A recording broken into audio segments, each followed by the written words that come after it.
and David La, and Gila and Leora La, and the Vardala, all the participants of the program. And we have Shukil also. Okay. All the venerables, it is a great, and all the participants. This is the third session. And David Love, we will go to this one. We'll go to the screen sharing. Yes.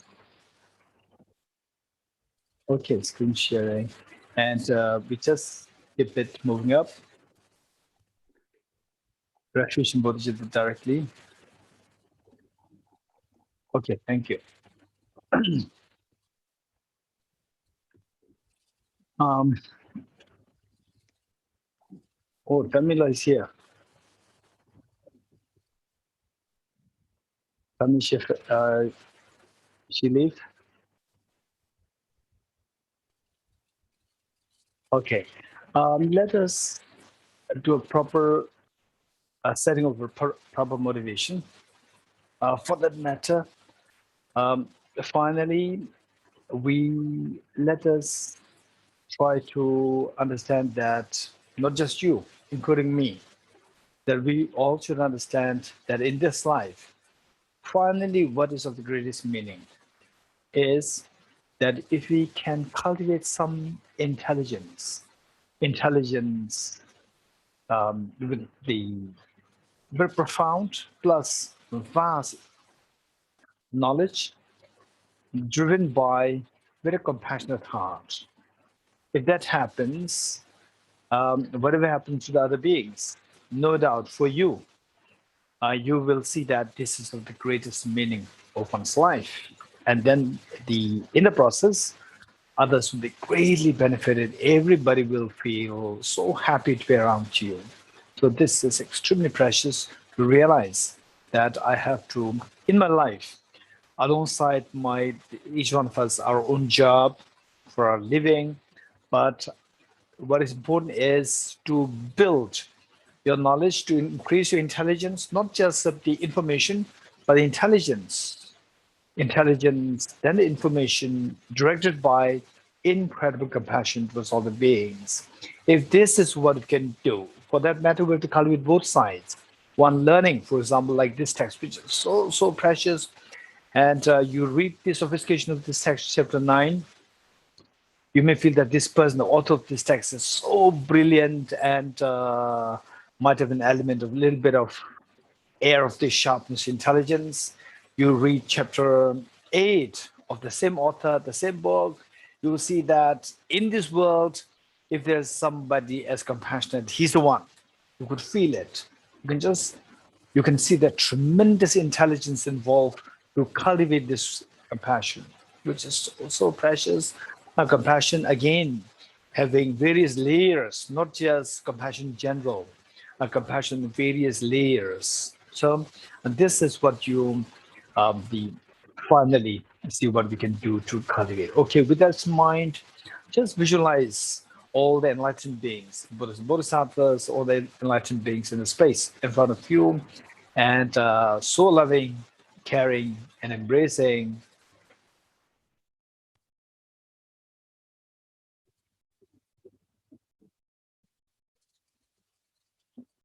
And then visualize your two parents on your two sides. And oftentimes, we do come across people having problems with their parents. It doesn't matter.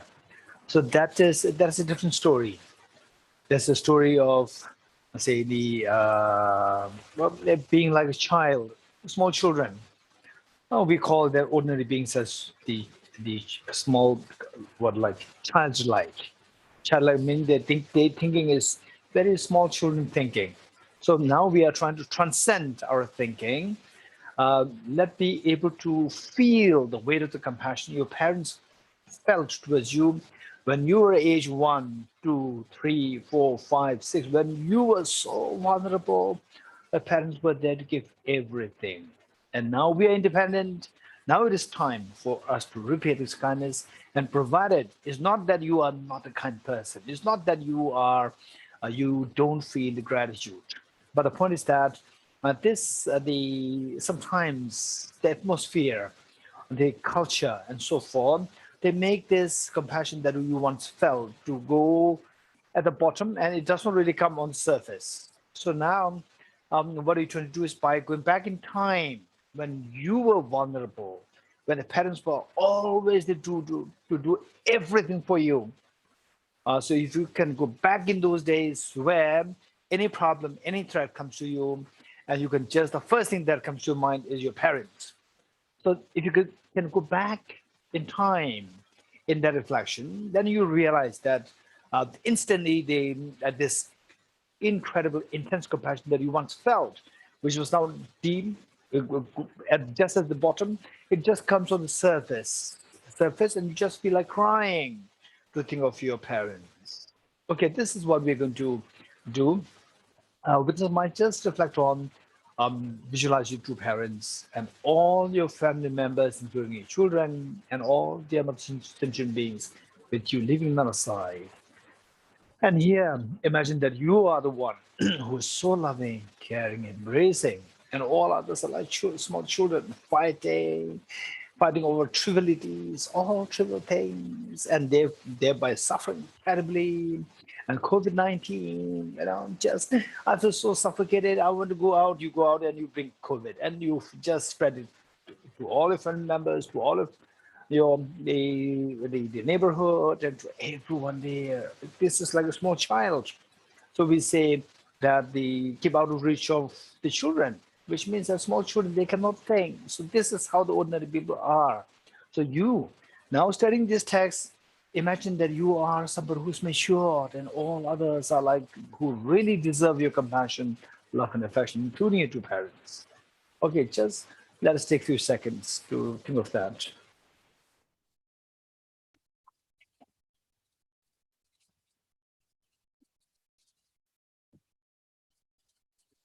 Okay. With this in mind, let us then imagine that you are leading this and all beings are joining you in this recitation and invoking the spirit. We, each one of us, we have incredible potential for enlightenment. We all have this potential.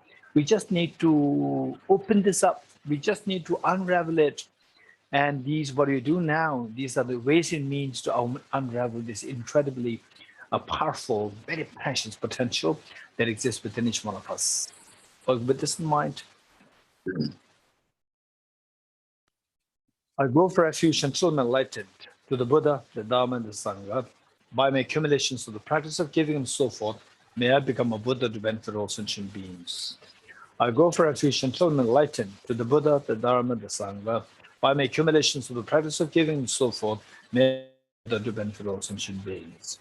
I go for refuge until I'm enlightened to the Buddha, the Dharma, the Sangha. By my accumulations of the practice of giving and so forth, may I become a Buddha to benefit all sentient beings. Independent origination, there is no ceasing, no arising, no annihilation, no permanence, no coming, no going, no separateness and no sameness. I prostrate to the consummate Buddha, the supreme among all teachers, the one who taught this peace, which is free of elaborations. I prostrate to the mothers of the hearers, the Bodhisattvas and the Buddhas, who through the knowledge of all these hearers seeking passively to complete peace, who through the knowledge of paths cause the souls helping migrate to achieve the aims of the world, and who through the possession of omniscience help subdue us expand a variety of teachings. The one who is transformed into the reliable guide, motivated by ultimate benefits sentient beings, the teacher, Sugata, and protector to human frustrations. The one who has eliminated the web of conceptualizations, and is endowed with the divine bodies of the vast and the profound, who eternally shines for the forever noble life raised to you, the Buddha, and make frustrations. Inspired by wisdom and compassion, today in the Buddha's presence, I generate the matter full awakening for the benefit of sentient beings. We recite this, yes. We recite this 3 times together. And those of us who know how to recite this will join me, and those of us who do not know this, just listen to us and join us. Om ye dharma hetu prabhava hetum tesham tathagato hyavatat tesham chayo nirodha evam vati mahashramanaye swaha. Om ye dharma hetu prabhava hetum tesham tathagato hyavatat tesham chayo nirodha evam vati mahashramanaye swaha. Om ye dharma hetu prabhava hetum tesham tathagato hyavatat tesham chayo nirodha evam vati mahashramanaye swaha. The meaning of the mantra: all phenomena arise from causes. The causes are taught by the Tathagata. The cessation of causes is well is taught by the great seer. Profound, peaceful, elaboration-free, clear light and non-composite. Such is the natural light Dharma I've discovered, finding no one who can fathom this teaching. In silence, I'll return in words. Beyond utterance, thought, and expression is the perfection of wisdom, which is unborn, unceased, and has the nature of space. Is the objective apprehension of self-realized wisdom. To you, the mother of the Buddhas of 3 times of the obeisance. All composite things are impermanent. All contaminated things are the nature of suffering. All phenomena are the nature of emptiness and selflessness, transcending soul is peace. The Guru is the Buddha, the Guru is the Dharma, likewise the Guru is the Sangha, the Guru is the source of everything wholesome. I go for refuge in the Guru. By the sound of the vibrant drum of Dharma, you liberate all beings of miseries. I beseech you to kindly remain and give teachings until the end of the expanse of billions of eons. The Buddha does not watch the, the Buddha does not watch the negativities of the beings, nor does he remove their miseries by his hands. His spiritual realizations are not transferred to them. It is by teaching the truth of the suchness that the beings are liberated. With folded hands, I beseech the Buddhas of all directions to shine the light of Dharma for all bewildered in misery's gloom. If you are attached to this life, you are not a spiritual practitioner. If you are attached to samsara, you have no renunciation. If you are attached to your own self-interest, you have no bodhicitta. If there is grasping, you do not have the view. Okay, we'll recite the Heart Sutra mantra, which is, I think, on page 29 or 31. Thank you. And as we recite this Heart Sutra mantra, let us visualize that each one of us, we are in Rajgir, the place where the Buddha taught the Heart Sutra, and where this dialogue was happening. And imagine that the Buddha Shakyamuni is exhorting us thus: don't remain in the fears of samsara. Come towards the ultimate happiness. And and you hearing what the Buddha is teaching you. Imagine that you are informing this to all the dear sentient beings, telling them, look, this is what our compassionate teacher Buddha Shakyamuni exhorts us. Let us not remain in samsara anymore. Let us all go towards the ultimate happiness by waking up the seed of perfection within you, by cultivating this wisdom to remove the darkness which envelops this Buddha nature within us, this precious Buddha nature within us. And everybody hearing what you are saying, they are so happy and inspired. They're happy to join you in the journey of cleansing the mind to go to the ultimate happiness. Om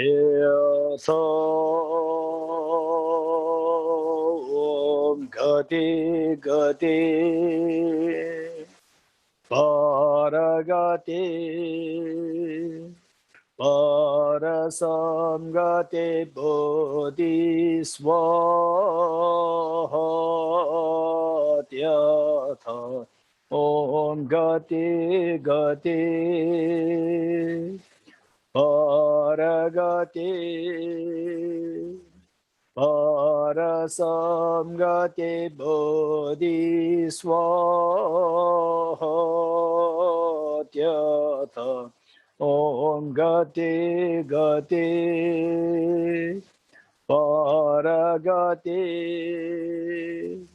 Parasamgate bodhisvatyatha Om Gati Gati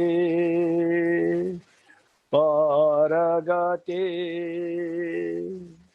Parasamgate bodhisvatyatha Om Gati Gati Paragati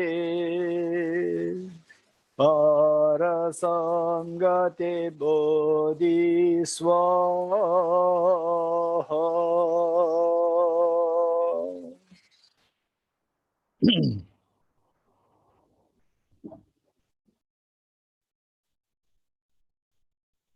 Okay. Uh, to quickly review what we did earlier is that this can be done on the basis of the two lines which we read already, which came from Acharya Dignaga. Acharya Dignaga, who was a 6th century, a great enlightened being, revered as the father of the Buddhist logic, and also an incredibly enlightened being. And we must know these two lines. These two lines, if David could show this, that it should be on the page 4 or 5, page 4 or 5, page 4 or page 5, not 45, 4. Okay, page 4. No, down, still down. Okay, good. Thank you. The one who has transformed into the reliable God. Okay, these two lines. This is what I like to let all of us, including myself, to be well know this, and to see how we can design our life on the basis of these two lines. In fact, these two lines were written by Acharya Dignaga, incredibly great enlightened being, Acharya Dignaga, and his story. They to know the anecdotes of this great teacher, and then what he wrote there, and then when you come to know these connections, will be very inspiring for us. And then that it's not just like for us coming together. Shahala made this request since long time ago, and and then even the sessions, how he designed it to suit the timing of Israel, and he really worked so hard. So the point is that we are together for a few sessions, like 10 sessions spread across I think about like 2 or so months. So then once you know these two lines, the author of this text, and how we can relate relate one's life to these two lines, and then see the meaning of one's life, is extremely fulfilling. It's extremely rewarding. And then you will see what is the real dharma. This is so important on the basis of these two lines. In fact, the author of the text, the what happened was that when he was just a small child, when he was just about like 10 years old, in those days, like just imagine 6th century AD, about like 1,400 years, 1,400 years ago. Yeah. So there, in those days, there's no established institutions, or and particularly in the the remote places. It's just what a simple place where in the village there may be somebody who is the revered as a learned person. Then the families they send the children to this person, and then his house becomes the classroom, and then usually that happens under the tree, and that is the classroom, and all the students they come there. Then the gentleman the teaches something, and this great teacher, just like age 10, Acharya Dignaga, he was a part of the school. And one day the teacher taught that teacher taught the concept of the self. What is the self? And identified the self as something extremely independent and real. And then this boy, just imagine, look, for us, how many when your teacher taught something which you never heard before, and then you say, okay, no, this can't be true. Particularly when I was, young, it never occurred to my mind that what my teacher must be, what my teacher is saying something wrong or something not acceptable. But this boy was very audacious in the sense that to his mind, he was so mature even at that tender age. Then he did not say anything. And when the class was over, he was in his house, and in the night, all the other boys and the girls around the village, they could see that this boy was doing something very different. What was this boy doing? This boy, known the later become the father of Buddhist logic, Acharya Dignaga. So what this young boy Dignaga was doing, he stripped off his clothes, just stripped off his clothes, came naked, and then was holding up the lantern. A lantern, in those days, no electricity, just the lantern with the oil, the lamp flame, and he was looking for something. And all the other boys and girls, they were so amused to see that Digna was doing something crazy.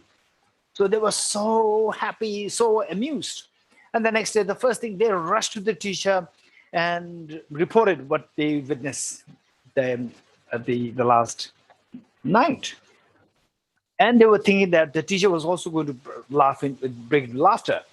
And instead, the teacher became very serious, and forget about, let alone becoming the breaking into laughter. He became so serious, and all the students gathered, and the teacher said, Dignaga, stand up. Then he stood up, and all the boys and girls, they were expecting the teacher to, be just very happy. Instead, he became very serious, as so like he was talking to the elderly person. Dignaga, did you do this? And Dignaga said, yes, sir, I did it. And all the boys and girls, they could not understand what was going between two of them. They was just lost. What's going? Our teacher was treating this boy, who was like a crazy, as a very elderly, mature person. And he was also giving the answer so confidently. What's going on there? And there's a tense feeling between the two. And all the boys and girls, they were so confused instead of feeling amused now. And the teacher said, did you say this? Did you do this? And Acharya Dignaga said, yes, sir. And the teacher said, get out. Then Acharya Dignaga, he left. He was so happy he left. Then he later became the father of the Buddhist logic. So what was happening was that, that the unspoken dialogue happening with the teacher and the student. Unspoken dialogue. What was happening was that the teacher taught that something exists as so objectively, so solidified and truly real. And this boy could not digest it. So this boy, in that night, what he was doing was that if there's such an entity, such a self, such an entity which is so solid, real, concrete, then I should be able to find it. Now look, I've removed my clothes. Now with the lantern, I'm looking for it. I could not find it. This was his challenge. The challenge that he was opposing to his teacher. So the teacher said, "Get out," and he happily left. And then later he came out with this book, this book known as the Pramana, what is that? Pramana Samuchaya. Pramana Samuchaya, or the commentary on the valid cognition. No, the compendium of the valid cognition. And these two lines, these are the two lines of salutation to the Buddha by this great author. And believe it or not, it's just two lines. Then after 100 years, from Acharya Dinaga's time, then there came another great, incredibly refined logician and a practitioner and an enlightened being, referred to as Acharya Dharmagirdi. He read these two lines and he was mesmerized by these two lines. Who could have written these two lines? These two lines are not two lines, these are two volumes. These are not two lines. For us, it's two lines. For him, it's not two lines. It's a huge volume. There are so many hidden meanings inside. Then what he did, he wrote a commentary on these two lines, which came to be the second chapter of Pramana Vartika, commentary on the valid cognition, which has 4 chapters, and the second chapter is fully dedicated to explain these two lines. And the second chapter has 283 verses to understand these two lines. You may think that, okay, if we read the 283 lines, then we will unfold at the quoting of these two lines. And if you read the 283 verses, you will not get anything. You read it, again, you will need further commentaries, huge commentaries. So there are so many commentaries on those 283 verses. And these 283 volumes and volumes, they are to explain these two lines. And these two lines, if I explain this to you, you may think, oh, that's simple. Yeah, that makes sense. It's simple, but it's a deeper, say, exploration and analysis, which require more intense the work, studies. Okay, so these two lines, I'm going to explain very quickly these two lines. I'm just going to give the surface understanding, and as long as you can connect yourself, oh, that makes sense. These two lines really make sense. This is how I should look for the purpose of my life. His Holiness the Dalai Lama. So these two lines in Tibetan, it is Semar Gyurba, Drola Penshepa, Tumba Deshe, Gyurba Chaselo. This is the Tibetan two lines. Semar Gyurba, Drola Penshepa, Tumba Deshe, Gyurba Chaselo. His Holiness the Dalai Lama, during public addresses, particularly in the early days, and he used to oftentimes cite these two lines and encourage the people to reflect on the Dharma, all the Buddha's teachings, very complicated, the philosophy, psychology, everything to be boiled down to these two lines and design your life structure on the basis of these two lines. This is what is being encouraged by His Holiness. I remember so well. Okay, so with this in mind, if you look at this, you will see that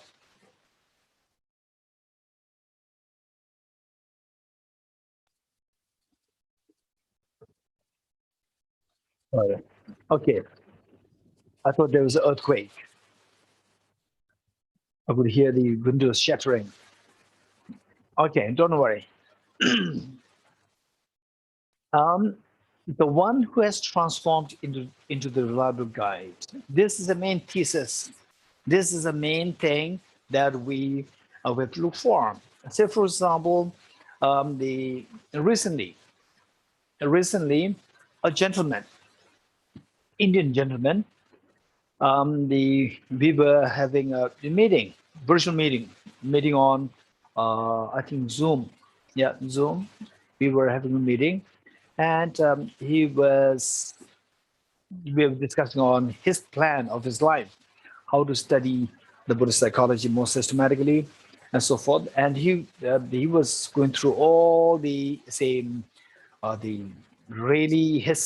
CV, the biography. That's just very inspiring, very, very sharp, and really worked hard. And reached to the pinnacle of his life with so much of success, and still he feels that there's the vacuum there in my life. I need to fill this up, and I think that is the study of the Buddhist psychology that will help me to fill up this vacuum. This is what he was telling me, and he was telling me that he read many books, but now I feel the need for a very systematic study. Otherwise, I spend a lot of time, energy, and what I get would be so less as compared to somebody who goes through a very systematic studies and get so many things within a short amount of time because of the proper protocol or the procedure. And I said, that's very true. That's very true. In fact, that's very interesting. The previous day, there was another gentleman, a twin gentleman, young gentleman, I would say, maybe in 20s. Again, we were having the WhatsApp, the video call, again to discuss about his life, say planning for his life, dharma life. And again, he was doing so many things like meditation and so forth. And then sometimes he was saying that as I was doing meditation according to the instruction that you gave. Somebody is saying that somebody else gave. And then I said that, okay, that's good, very good, very good. What you need is that it doesn't matter. You must, around your place, just see if there is some very standard teacher who's really learned, very compassionate, and who actually practices. And if you can get to hold of one, then stick to that. Don't just hang after everything. Digging too many wells, you will not get anything. This is what I told him. And then I said that you need a very structured studies. And the next day, this Indian gentleman with really the smart, the CV, I was so impressed that he was telling me that I need to have a very systematic studies. So I said, that's very true. So what does mean by systematic studies? Systematic studies means that there should be, say, somebody to tell you that this is what you want. This is what you want. If you want this is the most effective way how you can get there. Somebody should be there to guide you.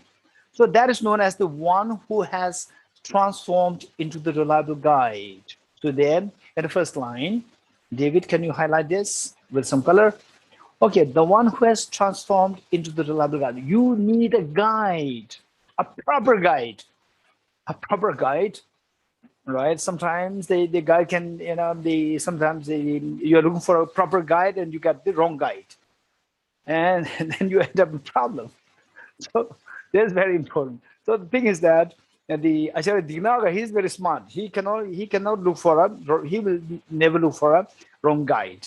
So the one who has transformed into the reliable guide. So this says the main thesis. And not that we just look for somebody as a reliable guide. It has two connotations. One, the guide who I should be relying on. That should be a reliable guide, number one. Then number two, that I will also become a reliable guide for the benefit of all my dear mother sentient beings. I will also become a reliable guide. How? This next question. Then the next says, motivated by altruism to benefit sentient beings, number one. The teacher, number two. The Sugata, number three. The protector, number four. To you I make prostration.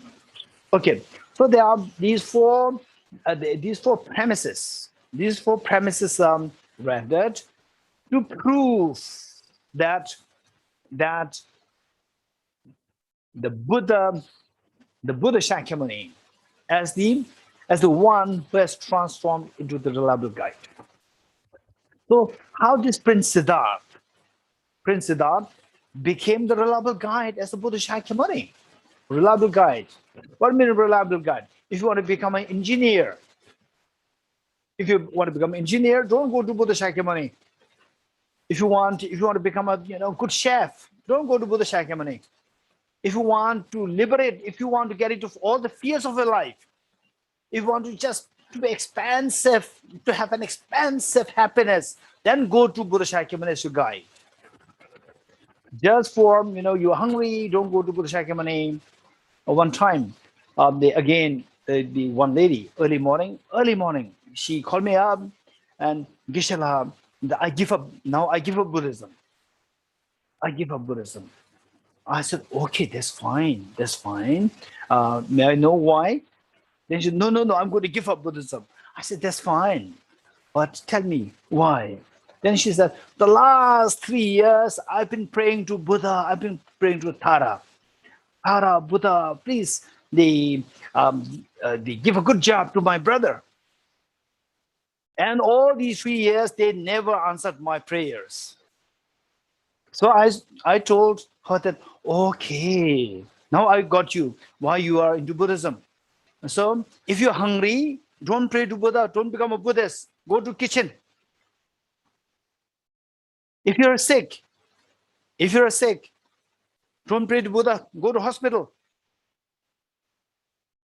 So if your brother is not getting a job, then don't pray to Buddha.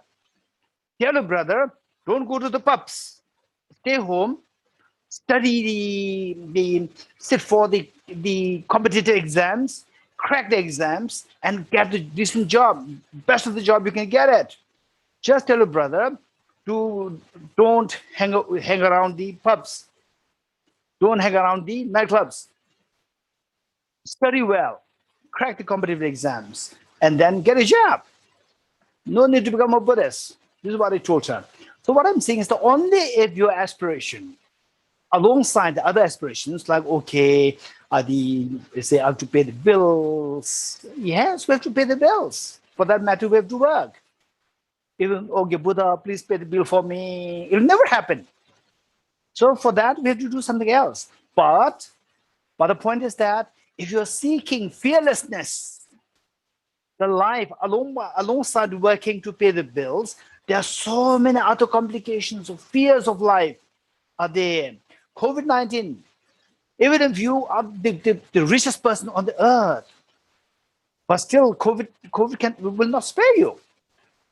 There's a fear there, uncertainty there, fear there, sickness, aging, death, competition, anxiety, anguish. And for some people, no reason that the next morning you get up, you suffer from anxiety attack.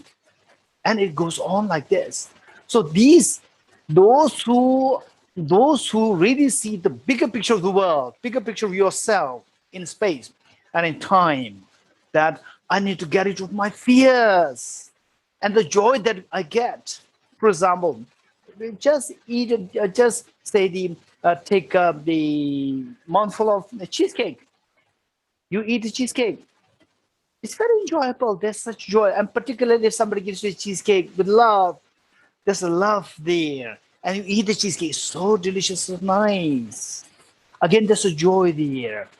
And then when you are feeling low, somebody sits with you and listens to you.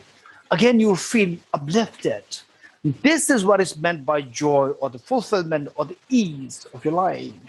And what extent of this do you want? If possible, infinite.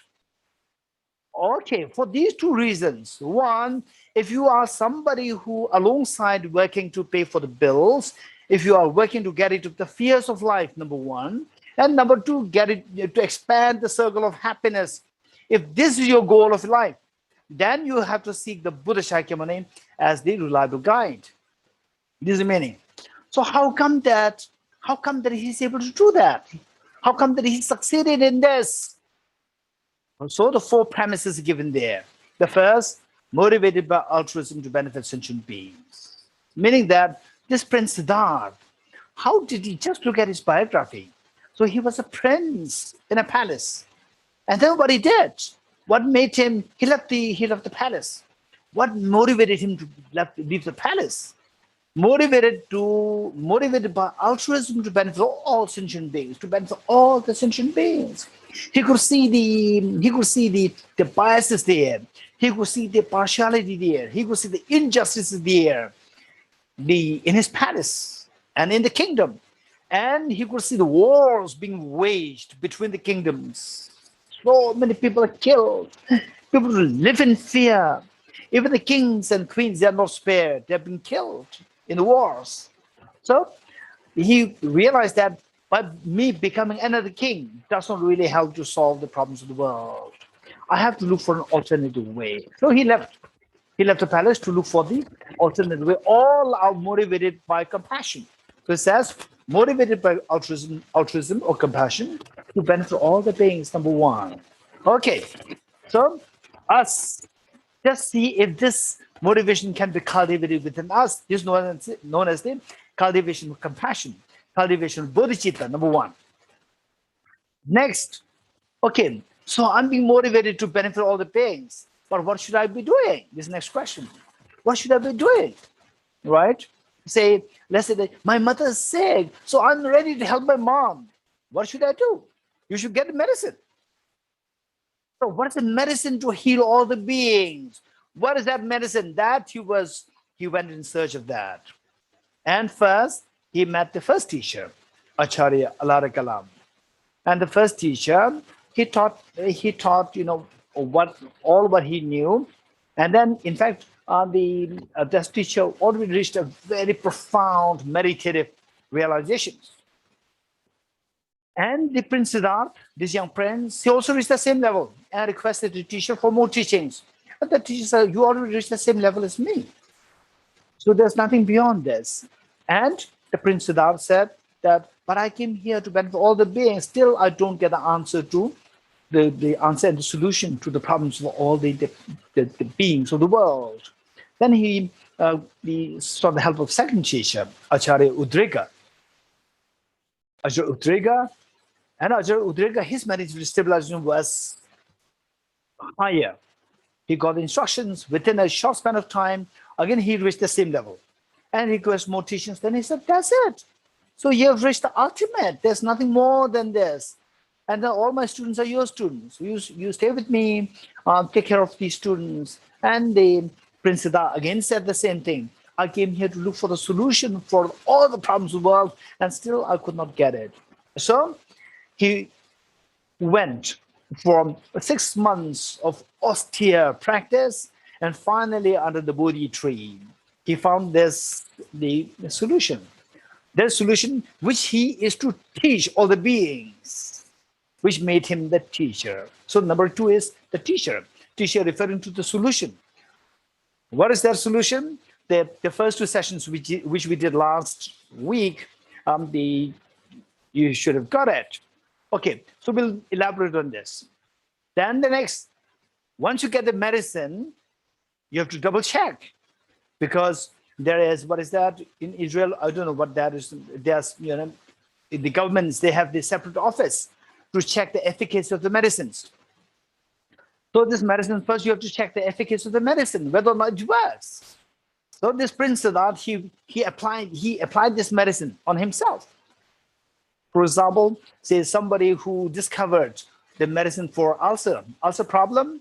So he proved that this medicine works. And first, what he did was that he said that this medicine, this ulcer problem is all because of the bacteria. And then he consumed the bacteria himself. It was a scientist. He consumed the bacteria himself, and he started to have the stomach complication, and then started to take these antibiotics meant for this. He took it, and the problem was over. So this is how he proved that it works. So likewise, this Prince Siddhartha, he tried to put it into experimentation. He experimented it on himself to see if this solution works on him. So he practiced for 6 years. And then seeing that, what we discussed last time, of the Buddha nature, the gold mixed with the soil. The gold mixed with the soil, all these soils are being melted, the soil of the mental defilements, they're being melted. They're being melted by this wisdom of the emptiness, melted by this, and the pure gold manifests. It simply started to illuminate the glow. There's a tremendous glow happening where all these fears of life dissolved and your happiness expanded at the infinitely. Then he realized, okay, this is what I experienced. experience of the Sugata, experience of the total bliss of purity, known as the Sugata.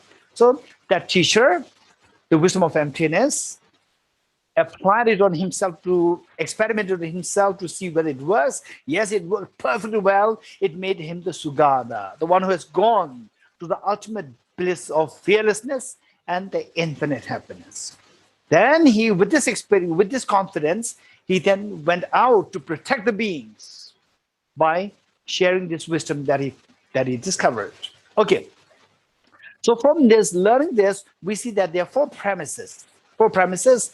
If ever you are to go to a say a place, unknown place, where which you have to go, but you don't know what that place is like. It can be very unpredictable. It can be very scary, and then you meet, let's say, you meet the Shahala, and Shahala said, "Don't worry, I've been to that place so many times. I have the full experience.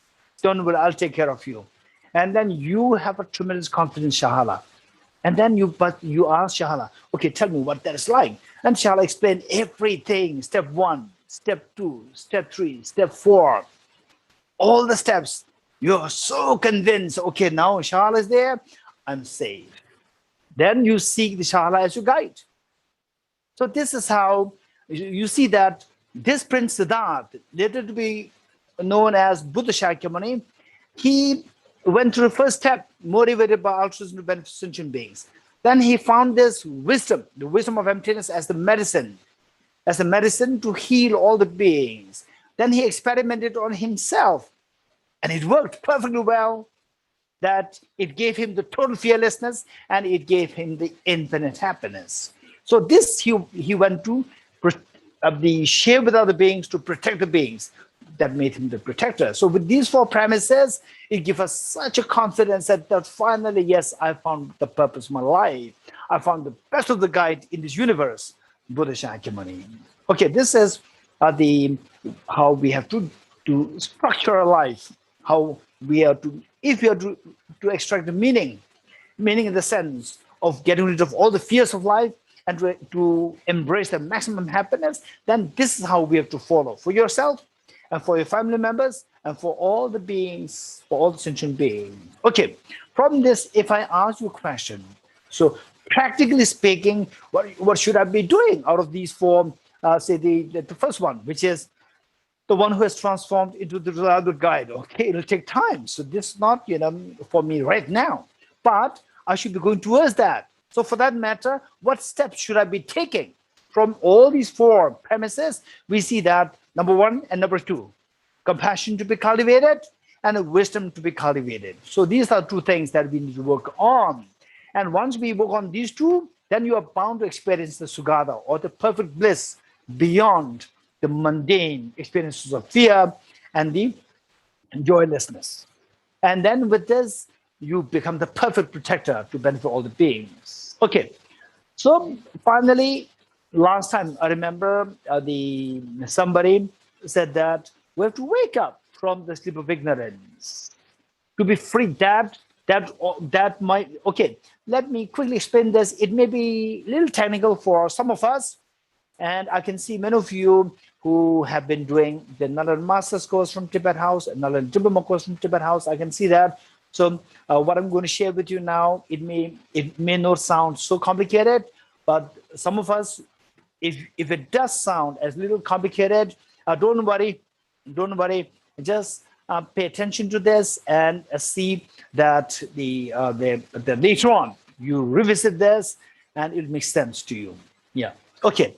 So what is happening is that finally, to become enlightened, through whatever practice, through samadhi practice, or through emptiness practice, through dzogchen practice, through Mahamudra practice, or through the union of clay, the clay light and emptiness, or the primordial wisdom, whatever practice that you do, what does it mean by enlightenment? Enlightenment means that your mind, the mind that you have now, this mind is mixed with the dirt of the mental defilement. So all these practices are meant to remove the mental dirt and that this gold inside us manifests in its full form. That is enlightenment. That is enlightenment. We should not forget it. So with this in mind, this quality that we have, where mental dirts, all the mental dirts are removed, then the purity manifests.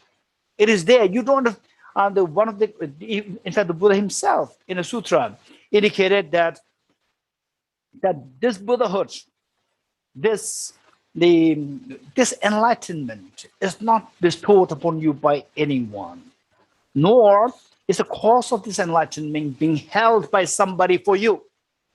It is you, through discovering this potential within you, that you become enlightened.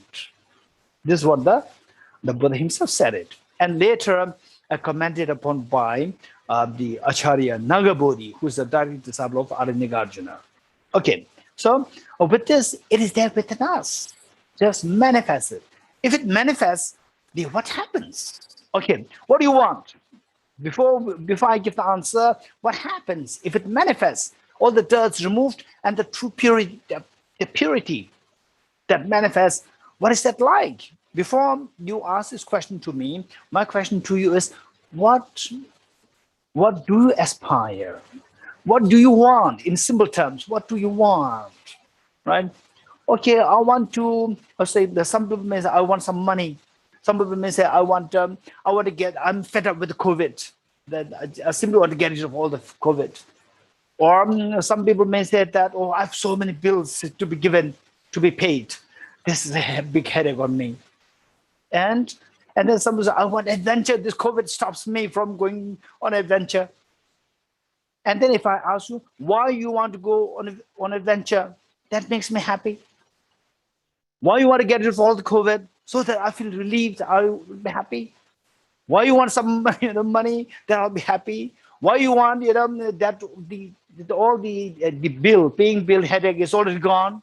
Oh, that will really give me relief. Finally, superficially, the answers may differ. There may be millions of answers. But when I ask the second question, all will boil down to the same point, that everybody seeks to get rid of the fears of life and to embrace the happiness. This is what we are. If this is what we are doing, we have this potential. What happens is that when your mind, okay, first, how to get rid of the fears. When you wake up from that dream, you will be 100% freed from being affected by the contents of the dream. How many agree with me? Raise hands. Very good. So if you wake up, what happens is that your mind will be least affected by all the contents of the dream. What does it mean by fear?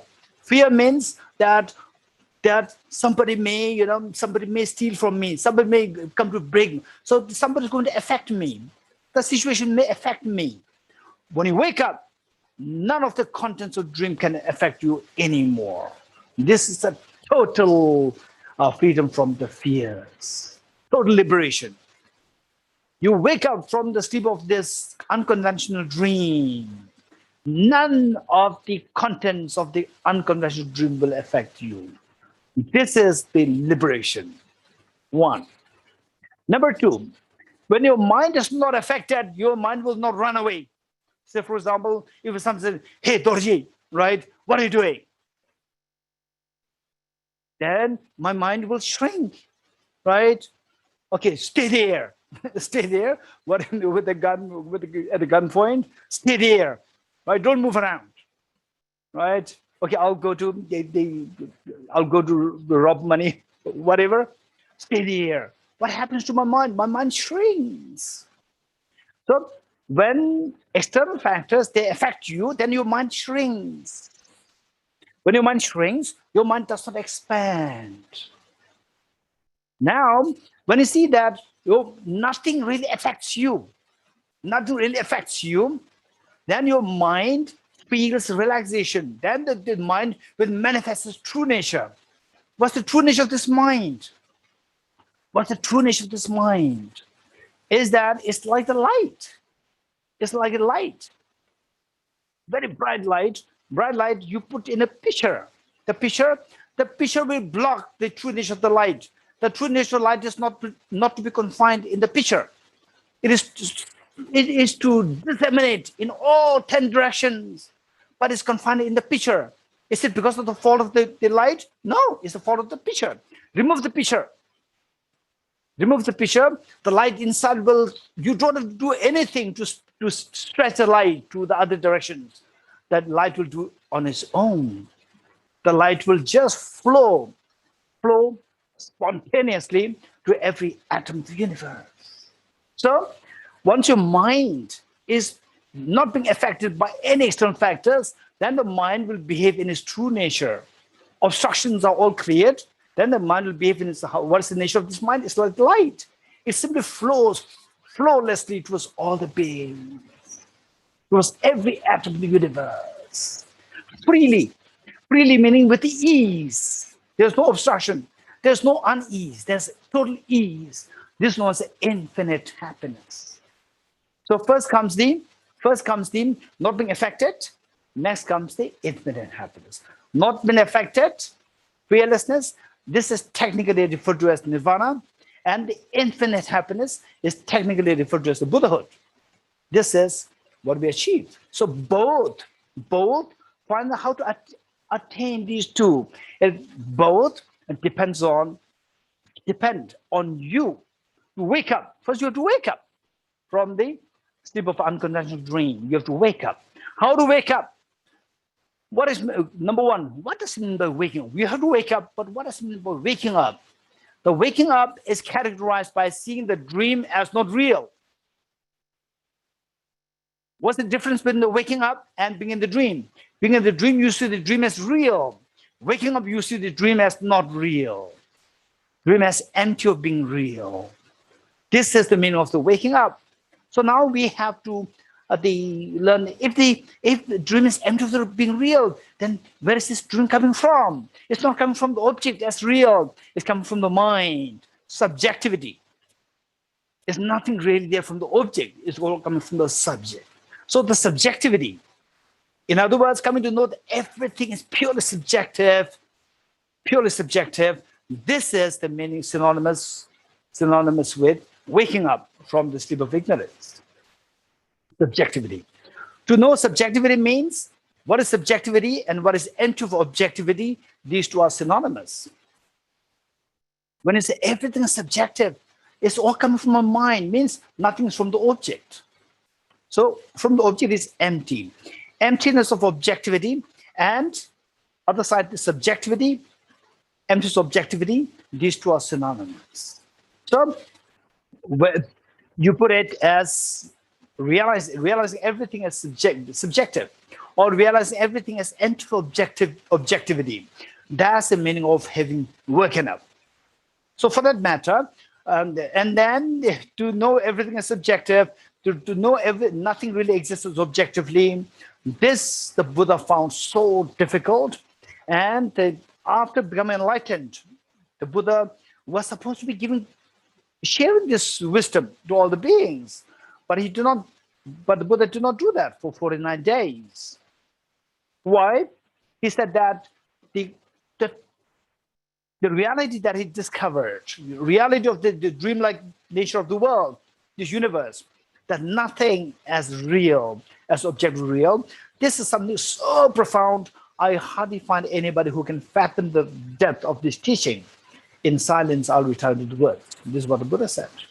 So the point is that later, at the request of the kings of the celestial beings, the god and goddesses, such as Indra and Brahma, then the Buddha started to give the teachings in a very systematic way, the stepwise way, like climbing to the terrace or the rooftop.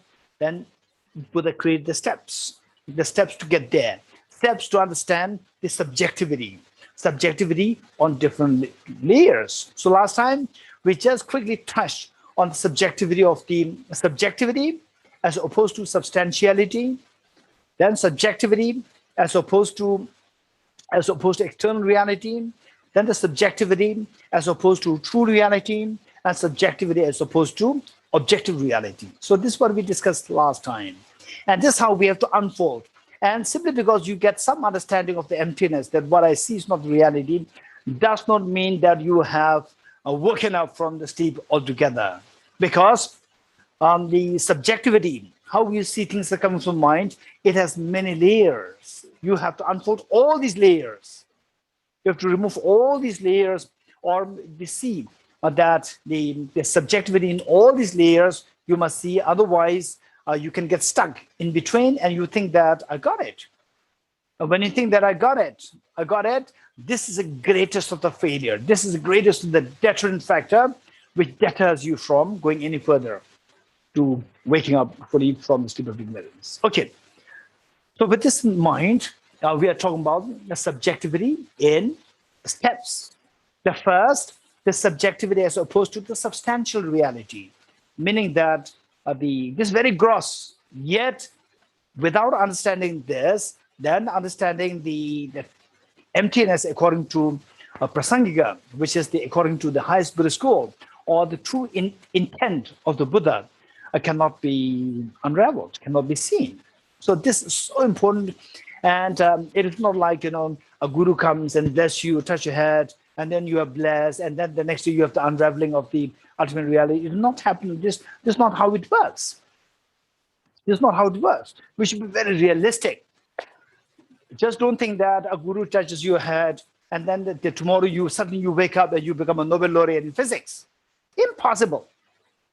Don't expect this.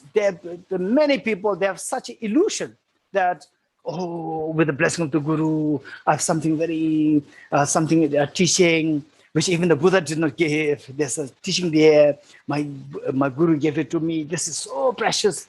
What at the pinnacle of all the teachings, the hidden teaching, and which even the Buddha did not give, and I got it, right? Okay, if this is how we expect, we are living in the world of optical delusion. We're expecting that guru will bless you today and that tomorrow you become a Nobel laureate in physics. Impossible. If you really want to become a Nobel laureate in physics, you have to study quantum mechanics. You have to study relativity theory. You have to study this so thoroughly. You should be very good in mathematics. You should be very good in the basic classical physics, then the Newtonian physics, quantum mechanics, relativity theory. You must be good in all these things. Only then you can see if you can become a Nobel laureate in physics. Otherwise not. We should be very realistic. Is the point. So therefore the Buddha taught these steps. Okay. So now the last time, if you remember where we left last time, we were left here with the stanza 10. Stanza 10, where the discussion was it is in the form of dialogue. It is in the form of dialogue. Dialogue doesn't mean that, okay, this is just a debate. I came here to learn about the meditation on emptiness. I didn't come for the debate. So the meditation emptiness is possible only if your mind is intelligent. Only if your mind is intelligent. Oh, now is the wrong place because I'm not intelligent. I was not doing good in my school days. No, even intelligence is dependent originated. We can cultivate this intelligence. So it is only through studying these texts that your intelligence is constantly being activated, constantly being sharpened. So do not underestimate yourself. Do not underestimate your potential. Even the process of learning this is a skill. This is a skill, extremely skillful means to cultivate and sharpen our intelligence. Only with the sharpened intelligence, one can expect to realize emptiness. Okay. So with this, we're talking about the four the absurdities indicated by the advocates of the objectivities. Those who said that, then what we are seeing now, what we experiencing, they're not like dreams. They're solid. They're real. They're advocates of objective existence. So they put forth four debates. In other words, they identified four absurdities against the advocates of subjective reality, advocates of the emptiness of objective existence. Identified four. And the first one is that the pointing to the absurdity against the advocate of emptiness of objective existence, that for you, you, the phenomena of accumulating merit to achieve enlightenment is not accountable. Number one, it's not feasible. Number two, that for you, the advocates of emptiness of objective, let's say that you are the follower of Bodhisattva Shantideva, and then let's say I'm the advocate of objective existence, and you are the advocates of emptiness of objective existence, and now I am identifying 4 absurdities against you, and you can, Bodhisattva Shantideva proves that these are not at all the absurdities. These are the absurdities which are actually mine, at the advocates of objective existence, not for of those the advocates of the subjective existence. Okay, so number 2 is you telling me that you accepting objective, me telling you as the advocates of emptiness of objective existence, and I the advocate of objective existence. So what I say, number 2 is that if you don't accept objective existence, then you cannot account for the rebirth, the phenomenon of rebirth. Number 2, rebirth. Before somebody dies, then if everything is purely subjective, nothing exists objectively, somebody dies, then why should that person continue in the next life? Rebirth is not, they cannot be accounted for if you don't accept objective existence. Number 2.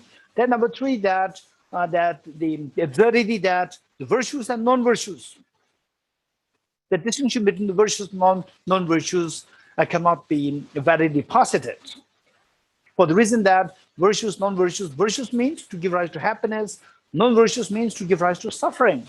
Whereas the virtues, non-virtues, if they become just imaginary, as purely subjective as imaginary, then these two are like same. Okay. Then number 4, that absurdity that nirvana and samsara, these two cannot be distinguished. Distinction between these two, distinction between nirvana and samsara cannot be accounted for if one rejects objective existence. So these are the 4 absurdities identified by the advocates of objective existence against those who the followers of Bodhisattva Shantideva, Nagarjuna, Acharya Chandrakirti, and so forth, those who reject objectivity. Okay, so in this connection, they were saying that rebirth cannot be accounted for. How? Reading stanza 9 once more. Furthermore, from the illusion-like victorious ones arise positive force in the same way as if they actually were truly existing functioning things. So that done. Suppose you object, but if sentient beings were like an illusion, then how could he or she take rebirth once having died? Because we just imagine that, okay, this person, the person is purely subjective meaning which is like pure imagination. Then imagine you don't have to imagine the next rebirth. So rebirth cannot be accounted for. Okay. Then the stanza 10. Well, so long as conditions are gathered together, illusion lasts that long as well.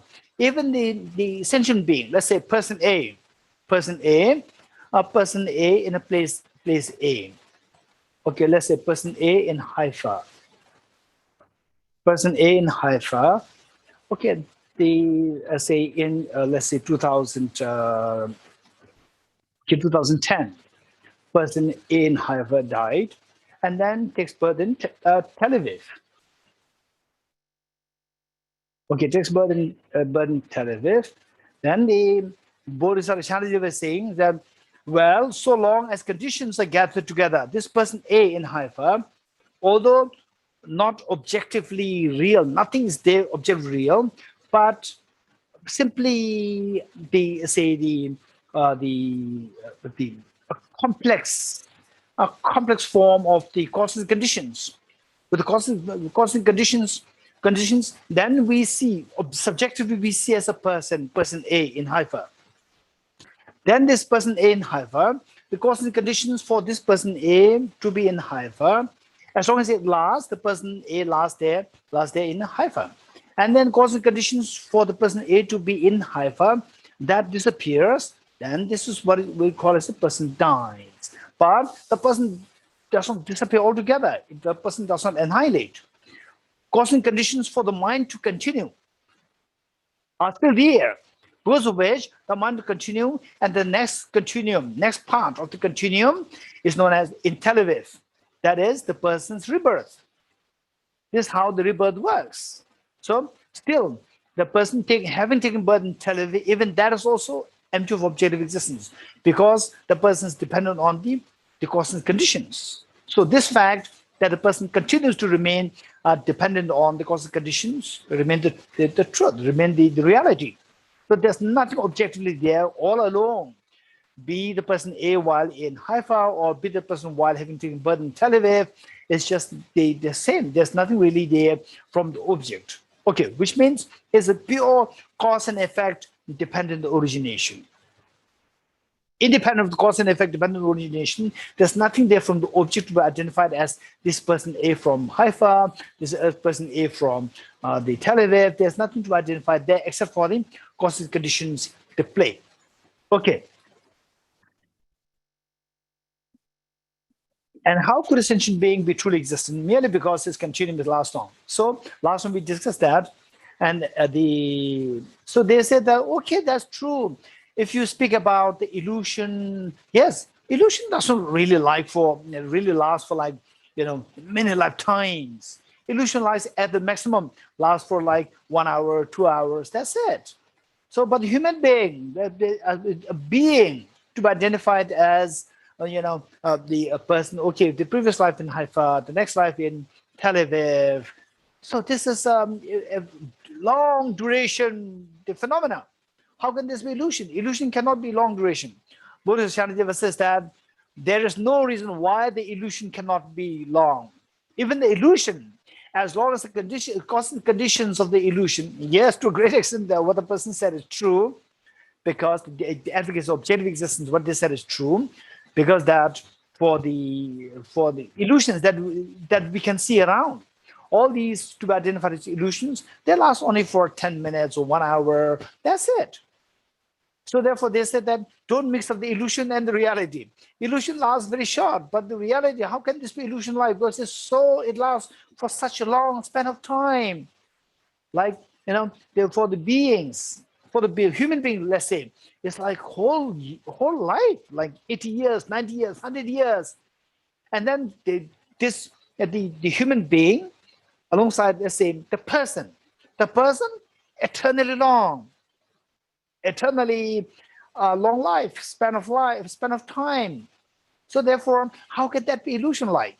These are the rejection by the advocates of objective existence. And then Bodhisattva is saying that simply because something is illusion doesn't mean that it should last very short duration. Because illusion is also a dependent origination. As long as causal conditions dependent upon which the illusion comes into being, these causal conditions last, illusion also lasts. If causal condition for the illusion lasts for eternally, illusion will also last for eternally. If it lasts for 100 years, even the illusion will last for 100 years. Okay, so in this connection, to make it real, to make this convincing to us, we need to incorporate some anecdotes and so forth. I'd like to share one anecdote. These are very important.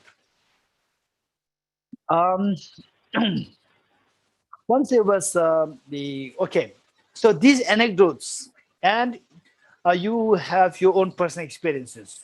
Whatever personal experience that you have, you can incorporate them in these meditations, in these reflections. Okay. Once there was a couple, husband and wife, and the wife was washing some dishes.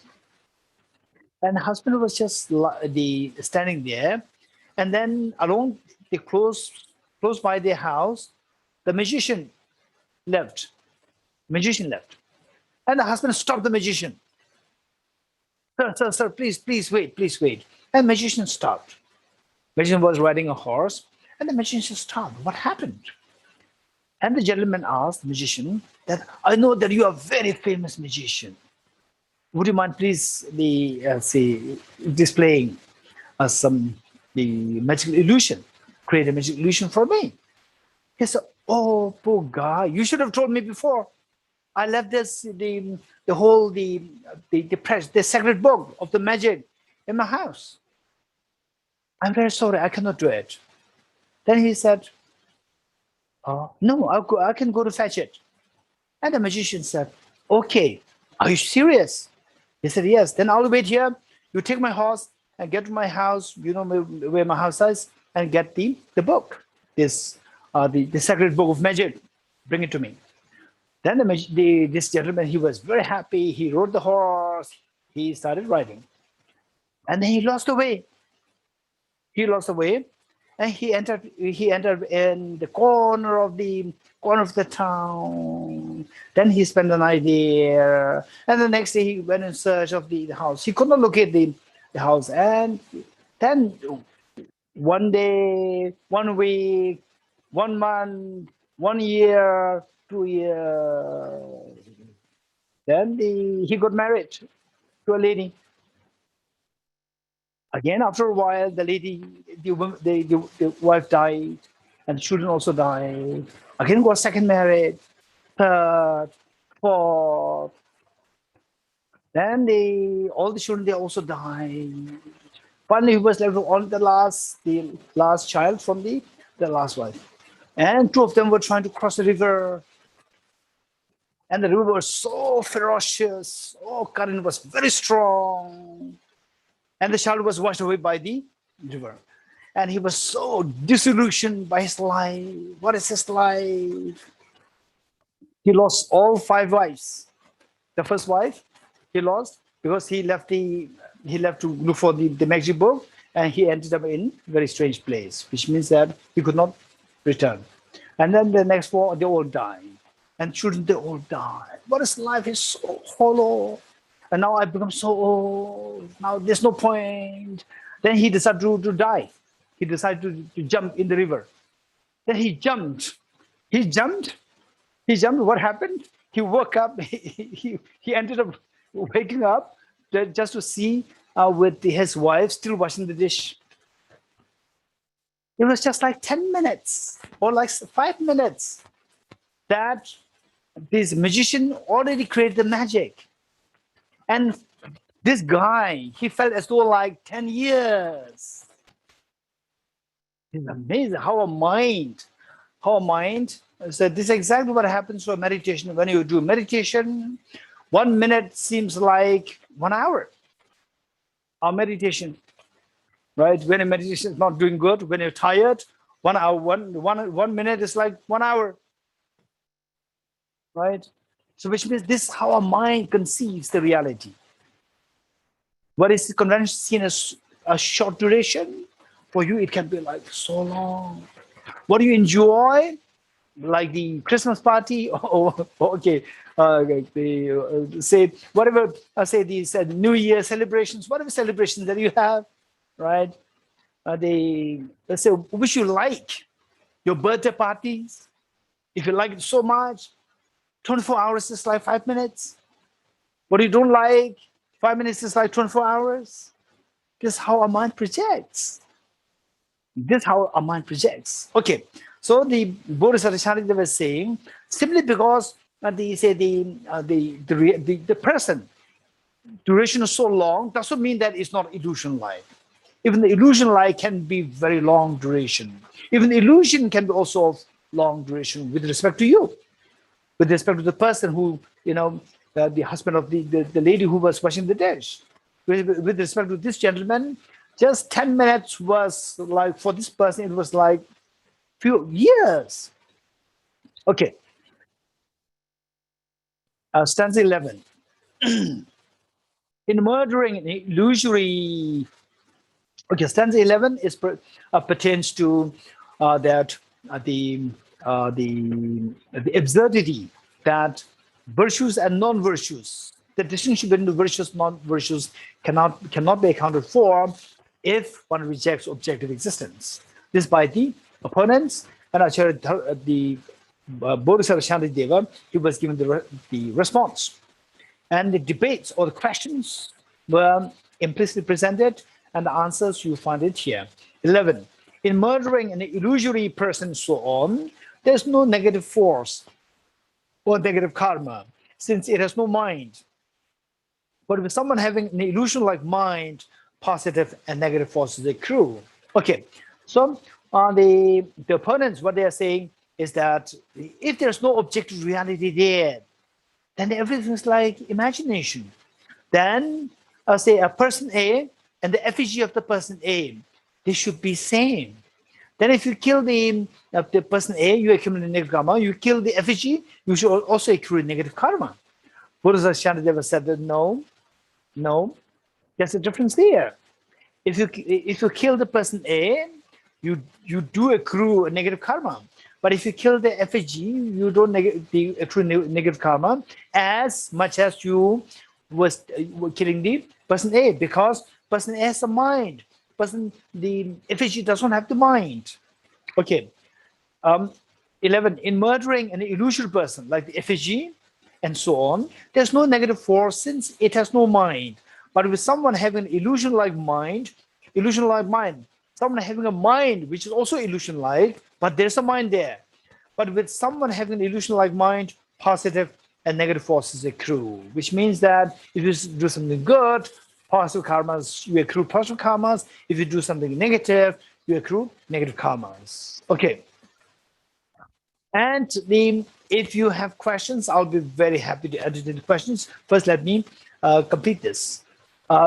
So in all these, your questions are bound to be here.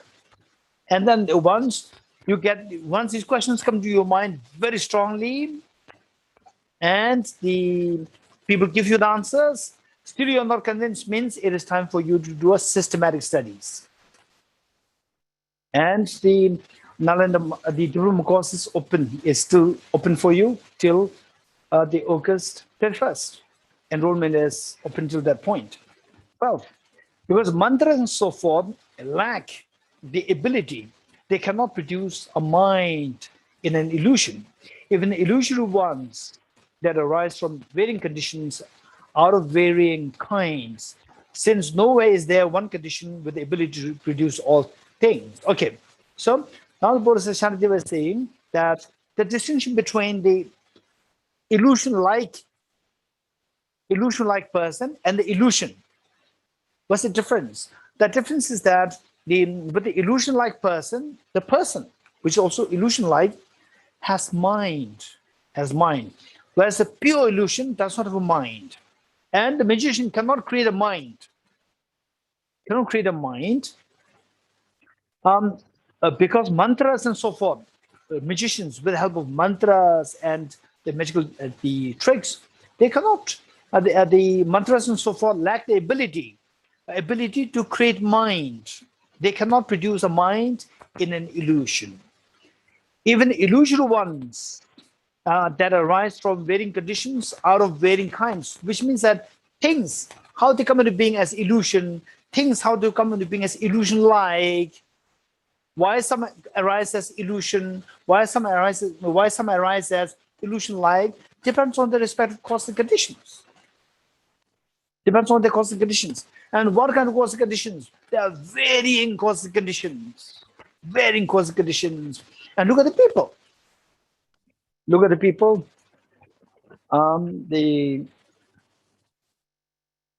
mindset. Physically, they look very similar. 2 eyes, 1 nose, and then the mouth, 2 hands, very similar. But what they do, their thinking is very different. There are 100 different people, 100 people there, 100 different thinking there. Very complicated. Some of them very complicated, extremely complicated. Okay, so what I'm saying is that how some people come up so gentle, so kind, extremely sensible.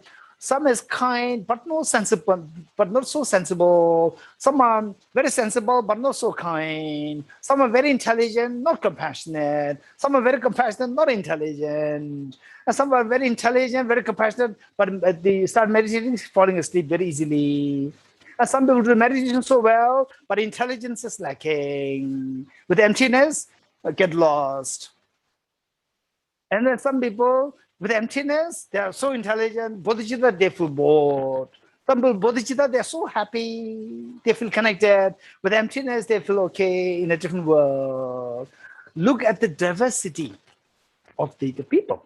So how come that all these variations are coming about?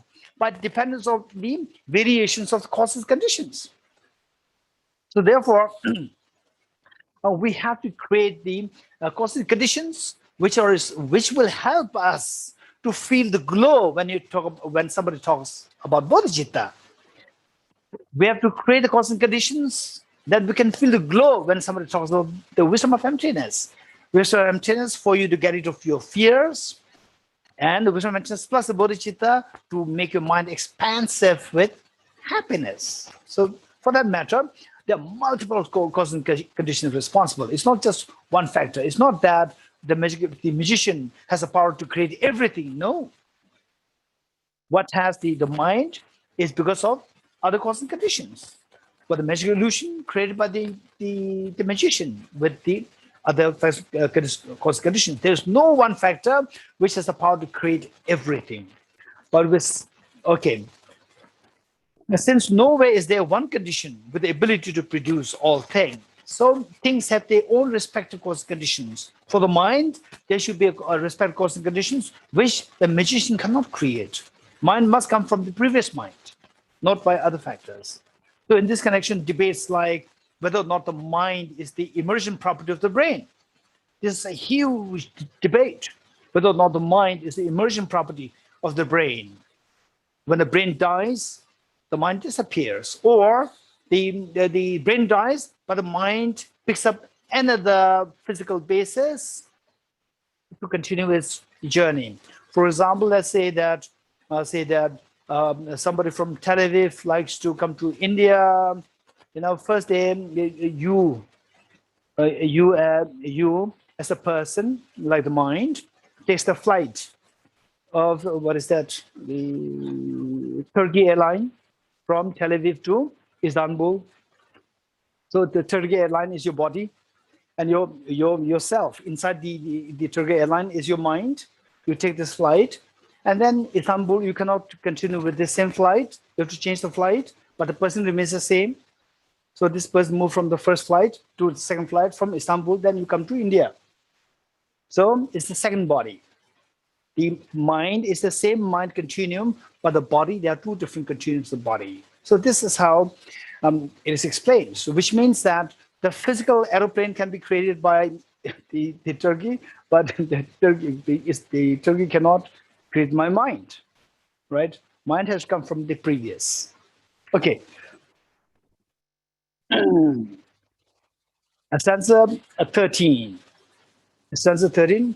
And should you have questions, we will do it in this second session. Second session, the last 15 minutes. Stanza 13. Now, this is again the last debate put forth by the advocates of objective existence, saying that if you don't accept objective existence, then the nirvana and samsara, they become same. You cannot distinguish between what is nirvana and what is the samsara. Okay. 13. Suppose you ask, if ultimately meaning that objectively, someone is released in natural nirvana and conventionally is circling in samsara. So, okay, I'm a samsaric being. I'm in samsara, which means I'm in a suffering state. But I'm in a suffering state not objectively, only subjectively. Objectively meaning ultimately, subjectively equals conventionally. So these are the terminologies that we need to learn. Subjective as opposed to objective. The conventional as opposed to ultimate. And true as opposed to deceptive. These are the terminologies that we have to learn. Let me say it again. Subjective as opposed to objective. Then the conventional as opposed to ultimate. Then say the deceptive existence as opposed to true existence. These we have to learn. So sometimes the words like conventionally, these words are used. Sometimes subjectively, these words are used. Sometimes deceptively. You should be able to see that these all three mean the same. Subjective, the conventional, and the deceptive, they all mean the same. Objective, ultimate, and the true existence, they mean the same. So this is what we have to learn. Now what is being said is that, let's say, the person A is suffering terribly because of the COVID-19, they're saying. COVID-19, the person is suffering terribly. So this person is suffering terribly. But the suffering of the person A, does it exist objectively or subjectively? Answer is subjectively. Subjective meaning it exists conventionally. Subjectively, conventionally, deceptively, they all mean the same. So conventional. If ultimately someone is released in natural nirvana and conventionally is circling in samsara, conventionally the person is suffering of COVID, but ultimately person is free of COVID. There's no COVID ultimately. Objectively, there's no COVID. Objectively, nothing exists. Whatever exists subjectively. So that if the person A, they suffers subjectively, but the person A suffering is free. So person A is freed of suffering in the ultimate sense. Objectively, the person A is freed of the suffering, but subjectively, person is suffering, or conventionally, person is suffering. Ultimately, person is not suffering. If this is how you understand it, then Buddha as well would be circling in samsara. Then they advocate of objective existence. They say that then for you have to say that even the Buddha is in samsara, suffering in samsara. Then Buddha as well would be circling samsara. And what use would they be for Bodhisattva's conduct? Meaning that if they say, you can imagine for them, advocates of objective existence, for them, subjective existence and imaginary objects, these two are same. So what is subjective and what is imaginary? For them, these two are same. For them, if something exists, it must exist objectively. Okay, let's not forget it. For the advocates of objective existence, if something exists, it must exist objectively. Objective existence and existence, these two are synonymous. So if you say something is subjective, means it does not exist. Now, the opponents are saying that the Buddha, they say the subjective existence and the imaginary existence, these two are same. If you say that the Buddha is just say the Buddha is subjectively the Buddha, which means the Buddha is just a Buddha on the imaginary level. If the Buddha is Buddha Shakyamuni, let's say Buddha Shakyamuni is a Buddha in the subjective sense, then in a way, the opponents are saying that you are saying that Buddha is Buddha, it's just imaginary. He being a Buddha is just imaginary. If it is just imaginary, then it's not real. If the person is not a real Buddha, then the person is a person. If the person is not a Buddha, person should be sentient being. So even the Buddha then should be, you should accept that the Buddha should be ultimately the Buddha is free from suffering, but conventional meaning for that person is imaginary. Imaginary, you can imagine the Buddha suffering. Okay, then the Buddha as well would be circling samsara. If that is the case, then what's the use of all these three countless aeons of putting effort to become a Buddha? All these efforts go in vain. What use would there be for Bodhisattva conduct? Okay. Before we leave, for a short break, 1 hour break, is there anybody who would be happy to give some response to the debates, the 4 debates put forth by the advocates of objective existence? Anybody? Very quick. Who likes to give answer to any of these debates? Just raise hands. Oh, by the way, how many of you think that these questions are really very powerful? If I'm to say that I'm following Buddhist Shantideva, and if these questions are put forth by the advocates of objective existence, then I won't have the response. I get stuck. Raise hands. Those who think that I would get stuck if I'm the follower of with these questions. And how many of you said that no, I have answer? Raise hands. I've answered to these four the debates. Okay. Raise hands, raise hands. Okay. Leorala, no hands coming up. Huh? Leorala, you give wonderful answers in the Yageghem kibbutz. Leorala, you remember? You forgot. Okay. Okay, anybody who likes to give answer to these, any of these questions? Raise hands. Shahala.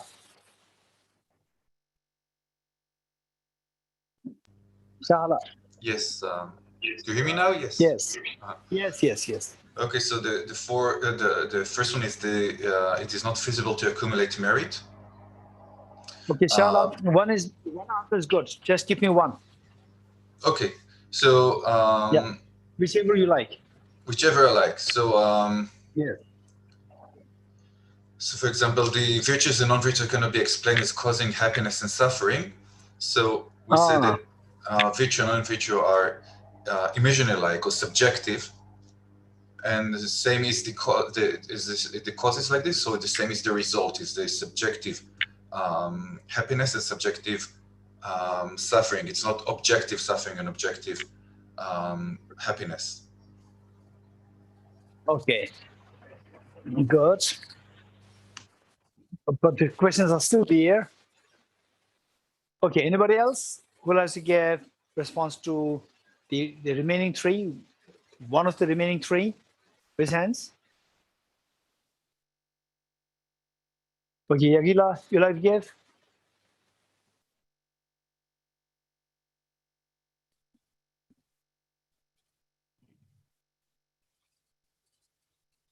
Sorry, Geshe, I didn't hear you. Yagila, you like to give the answer to one of the remaining three, the absurdities? Well, someone would say that if everything is imagining, then it would follow that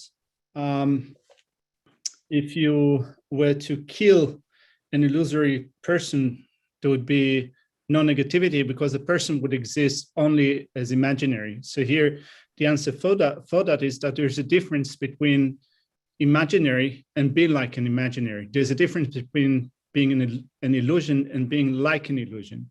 So a person is like an illusion, but is not an illusion, in that a person is an illusion in a particular way, but a person still has a mind. So if you kill something with the mind, there is still a negativity. But if you kill an illusion in a sense that you stop an illusion, since that illusion does not have mind, you do not accrue negativity on that account, or at least it's not going to be the negativity as involved with killing a person that does have a mind. Okay. Thank you, Yagila. Okay, anybody else? We're left with two more. Actually, we have three more. What Shahala said and what the Yagila said, these two are the same point. Gorilla. Geshe, I'll just try. So as you know, rebirth, when we are talking of rebirth, again, it is posited, we are illusion-like, we are not illusions. So we are posited on the basis of these aggregates.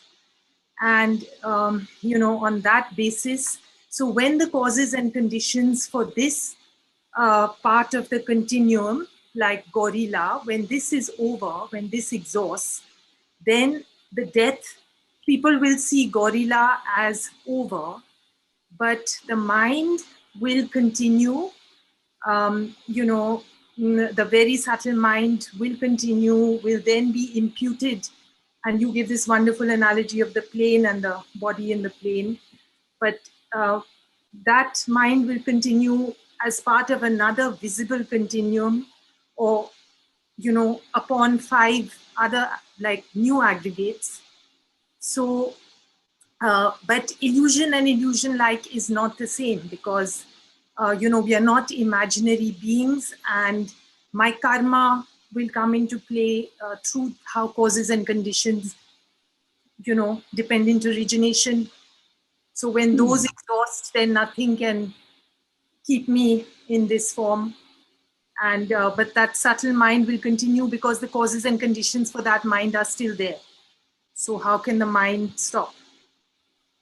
Okay.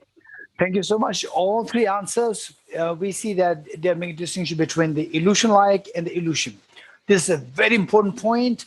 Meanwhile, keep in mind that you are talking about the mind. And so like there's a mind there somewhere. So this mind should be also illusion-like. This mind is also not objectively there. It's also illusion-like. Then how would they account for that? This is a very serious discussion. Okay, anybody else who likes to? And now we have the two remaining questions or the absurdities. Okay, no one. Okay, Milindla. Milinji? No? No? Okay. Geshe, I don't have any Okay. question. I mean, Okay. That's good. So what we, Yakila, you like to say something? Well, there's the absurdity that Geshe has presented in verse 13 that says that if things exist conventionally but not ultimately, which means that a Buddha does not exist ultimately, it means that the absurdity would be that a Buddha is not Buddha, and therefore a Buddha is sentient being. That is the absurdity is presented by the opponent. I think that Geshe hasn't presented the answer to that yet, but just reading through the verse, it says that once the cause and conditions for a particular thing are stopped, then the results also will not come to be, will not come to pass. So the result would also be prevented. So therefore, when we think of what stops us from being Buddha, which is the two sets of obscurations, if the two sets of obscurations are stopped, then a Buddha will come to be, a Buddha will come to pass. Okay, good. Thank you. Okay, how many of you have experiential problems in when you hear that everything is subjective? How many had this experiential the difficulties, experiential dilemmas in your mind? I'll share. Okay, or raise hands. Okay. And after studying these, after studying how everything is illusion-like, studying pretty deeply, still these questions, some way it lingers in your mind. Okay, let me give you my experience, and then we'll stop here. Is that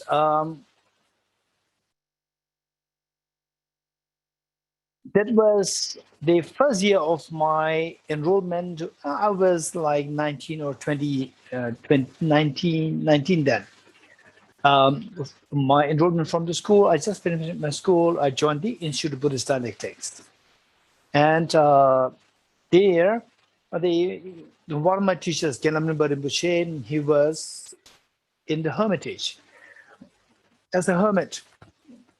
And then his students from America, from Yugoslavia, they would be there, and they would request me to translate for my teacher. And I had to really rush. Morning, we have the morning prayer in the monastery, and then the morning prayer started at like 6 to 7, and I was having a meeting there to translate for my teacher at 8 o'clock, and from my monastery to the hermitage in the hill.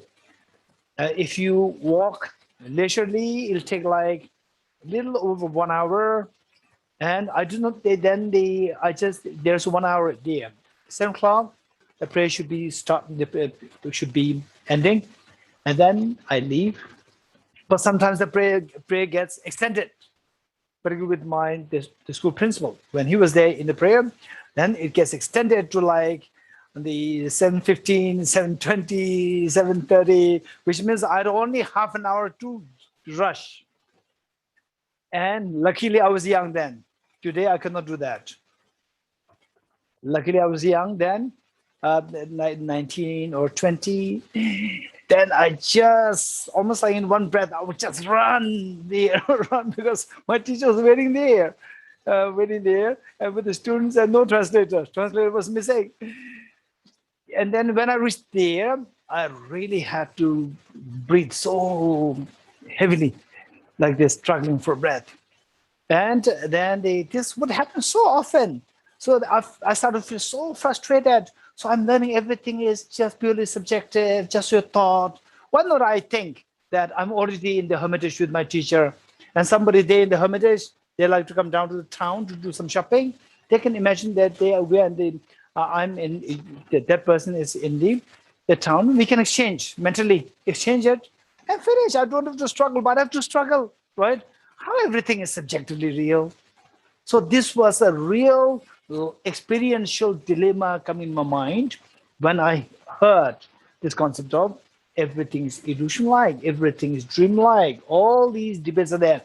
And with studying these texts, and if these thoughts do not really challenge you, if these thoughts, dilemmas, they challenge you, you are very lucky. You are very lucky. And don't just stay there. Don't just stay there that, okay, how everything is, just subjective. These are the realities, the reality, and the dharma is two are very different. If this is your attitude, you will never understand emptiness. You will never understand emptiness. The challenges are there. With the challenges, how to get over this challenge. This is to cross the hurdle. So that's the hurdle. So the whole purpose of this text is not for the purpose of just explaining an exotic concept.